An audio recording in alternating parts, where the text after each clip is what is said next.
Chief justice Pakistan justice یحییٰ آفریدی نے full court اجلاس 28 اکتوبر کو بلا لیا۔ سپریم جوڈیشل کونسل کا اجلاس 8 نومبر کو ہوگا۔ انسداد دہشت گردی عدالتوں کے انتظامیہ ججز کا اجلاس بھی طلب۔ اجلاس عمل درآمد رپورٹ سمیت 7 نومبر کو بلایا گیا۔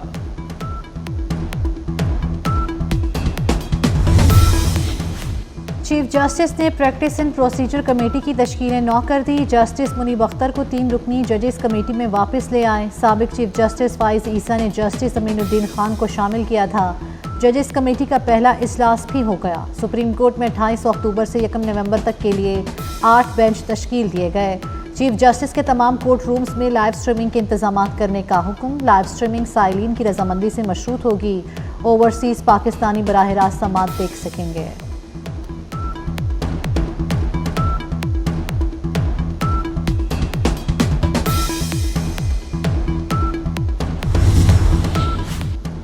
پشاور کے علاقے حیات آباد میں ٹیشو پیپرز بنانے والی فیکٹری میں ہولناک آتش زدگی، کئی گھنٹے بعد بھی آگ پر قابو نہ پایا جا سکا۔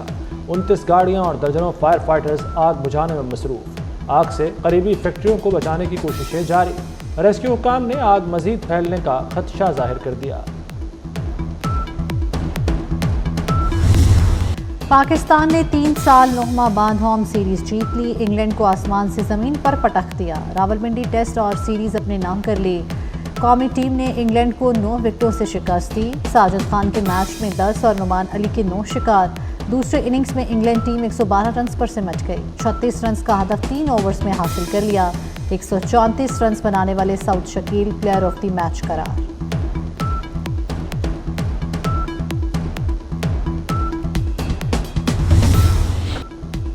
ساجد اور نعمان انگلینڈ کے خلاف 2 دھاری تلوار بن گئے۔ بالنگ میں کمال دکھایا، بلہ بھی خوب چلایا۔ دونوں نے خود کو بطور آل راؤنڈر ثابت کر دیا۔ Sajid Khan player of the series قرار پائے۔ ساجد خان پنڈی اسٹیڈیم میں 10 وکٹیں لینے والے تیسرے بالر بن گئے۔ پاکستان کے جیت میں سعود شکیل کا بڑا کردار۔ مشکل وقت میں انگلش بالرز کے سامنے ڈٹ گئے۔ ٹاپ اور مڈل آرڈر کے ناکام ہونے کے بعد کریز پر جم گئے۔ ٹیل اینڈر کے ساتھ خوب رنز بٹورے۔ پہلے نعمان علی اور پھر ساجد خان کے ساتھ شاندار شراکت بنائی۔ سعود شکیل نے 134 رنز کی لاجواب پاری کھیلی۔ ویل ڈن ٹیم پاکستان، دیر آید درست آید۔ Chairman P C B Mohsin Naqvi کی قومی ٹیم سے ملاقات۔ کھلاڑیوں اور مینجمنٹ کو مبارکباد دی۔ کہا آپ متحد ہو کر کھیلے تو کامیابی نے قدم چومے۔ جیت کے تسلسل کو برقرار رکھنا ہے۔ نوجوان اور تجربہ کار کھلاڑیوں کی ضرورت ہے۔ کپتان شان مسعود نے محسن نقوی کو کھلاڑیوں کے دستخط والی شرٹ دی۔ صدر اور وزیر اعظم کی سیریز جیتنے پر قومی ٹیم کو مبارکباد۔ آصف علی زرداری نے کہا قومی ٹیم نے انگلینڈ کے خلاف زبردست پرفارمنس دی۔ شہباز شریف نے کھلاڑیوں کی کارکردگی کو سراہا۔ اپنے پیغام میں کہا ٹیم نے قوم کا سر فخر سے بلند کر دیا۔ محسن نقوی کی کھلاڑیوں کی کارکردگی کی تعریف۔ وزیر اعلیٰ مریم نواز بھی ٹیم کی کارکردگی کی معترف، کہتی ہیں سیریز میں اچھا ٹیم ورک دیکھا۔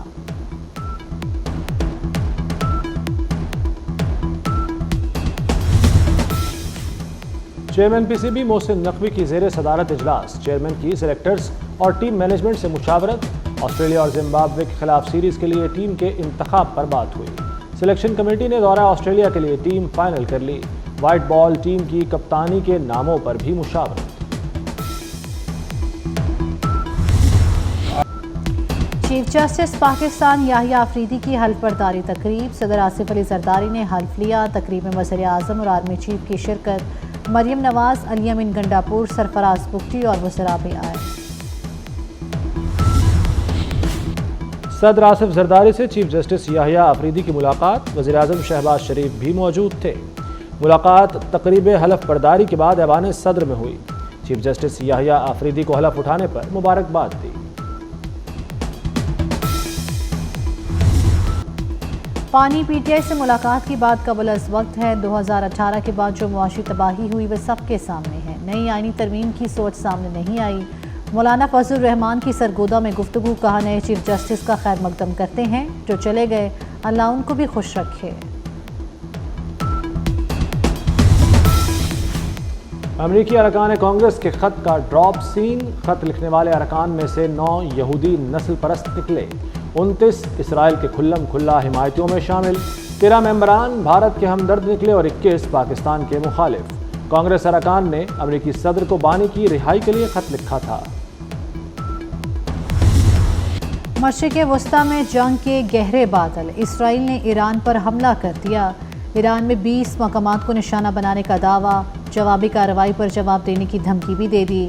اسرائیلی وزیر اعظم نیتن یاہو حملے کی براہ راست معلومات لیتے رہے۔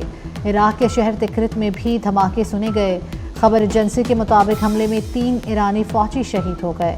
ایران میں تیل کے ذخائر حملے میں محفوظ رہے۔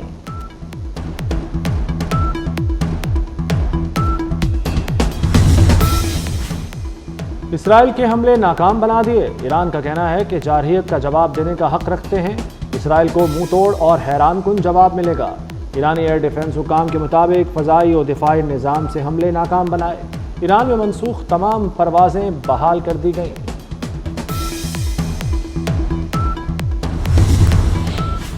پاکستان کی ایران پر اسرائیلی جارحیت کی شدید مذمت، وزیر اعظم شہباز شریف کا اسرائیلی حملوں پر اظہار تشویش۔ حملے امن و استحکام کے لیے خطرہ ہے، یہ آزادی اور عالمی قوانین کے خلاف ہے۔ پاکستان ایران اور ہمسایہ ممالک کے ساتھ ہے۔ دنیا کے بیشتر ممالک کی ایران پر حملوں کی مذمت، امریکہ اور برطانیہ ایک بار پھر اسرائیل کی حمایت میں آ گئے۔ امریکہ اور برطانیہ نے حق دفاع قرار دے دیا۔ برطانوی وزیر اعظم کا کہنا ہے کہ ایران کو حملوں کا جواب نہیں دینا چاہیے۔ سعودی عرب کا کہنا ہے کہ حملہ ملکی خود مختاری کی خلاف ورزی ہے۔ ترکیہ، کویت اور عمان کی اسرائیلی حملے کی مذمت۔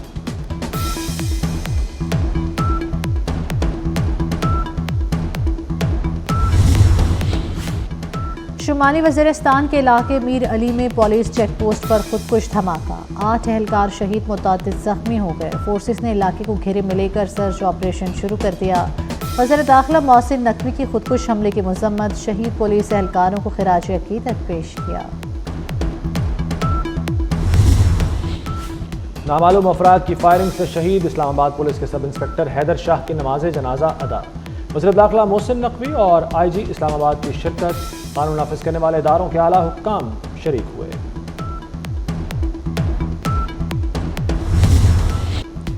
لکی مروت میں کیڈٹ عارف اللہ شہید مکمل فوجی اعزاز کے ساتھ سپرد خاک، نماز جنازہ اور تدفین میں سینئر فوجی افسران، جوانوں اور عزیز اقارب کی شرکت۔ عارف اللہ شہید نے مسجد پر فتنہ الخوارج کا حملہ ناکام بنایا تھا۔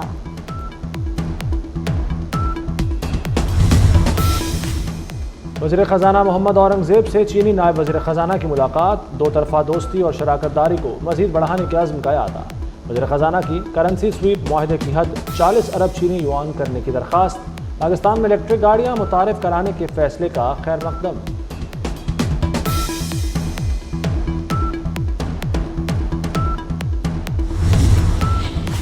پی ٹی آئی رکن قومی اسمبلی زین قریشی بطور ڈپٹی پارلیمانی لیڈر مستعفی۔ زین قریشی نے شوکاز نوٹس ملنے پر عہدے سے استعفیٰ دے دیا، کہتے ہیں پارٹی کی جانب سے بھیجے گئے شوکاز نوٹس کا جواب دے دیا۔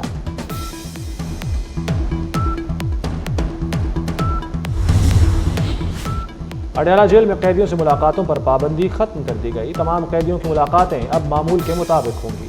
4 اکتوبر کو سیکیورٹی وجوہات کے باعث جیل ملاقاتوں پر پابندی لگائی گئی تھی۔ پنجاب میں زیر کاشت سرکاری رقبے پر گندم کی کاشت لازمی قرار، پیداوار میں 30% اضافے کی پیش گوئی، چاول کی $1 ارب ایکسپورٹ بڑھنے کی توقع۔ وزیر اعلیٰ مریم نواز کی زیر صدارت خصوصی اجلاس، وزیر اعلیٰ نے کہا پیداوار میں اضافے کے لیے جدید اور سائنٹیفک طریقہ کار اختیار کیا جائے۔ سندھ ہائی کورٹ کا ایم ڈی کیٹ 4 ہفتوں میں دوبارہ لینے کا حکم۔ ایم ڈی کیٹ میں مبینہ بے ضابطگیوں کے کیس میں فیصلہ دیا گیا۔ چیئرپرسن کمیٹی شیرین آریجو نے عدالت کو بتایا کہ تحقیقات میں امتحان کے نظام میں خامیاں پائی گئیں۔ جسٹس صلاح الدین پنوار نے ریمارکس دیے کہ بظاہر یہ امتحان کمپرومائز ہوا ہے۔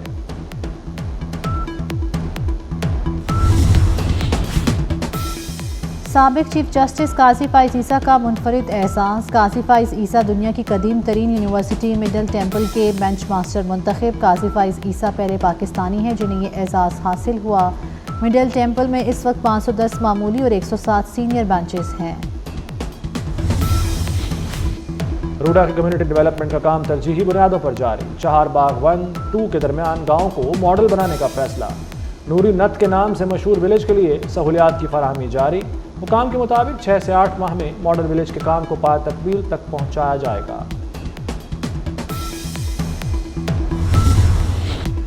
گھر کے شیر گھر میں ڈھیر، بھارت کو 12 سال بعد ہوم ٹیسٹ سیریز میں شکست، نیوزی لینڈ نے دوسرے ٹیسٹ میں 113 رن سے ہرا دیا، نیوزی لینڈ نے میچ جیت کر سیریز اپنے نام کر لی، مچل نے میچ پہ 13 وکٹیں لیں۔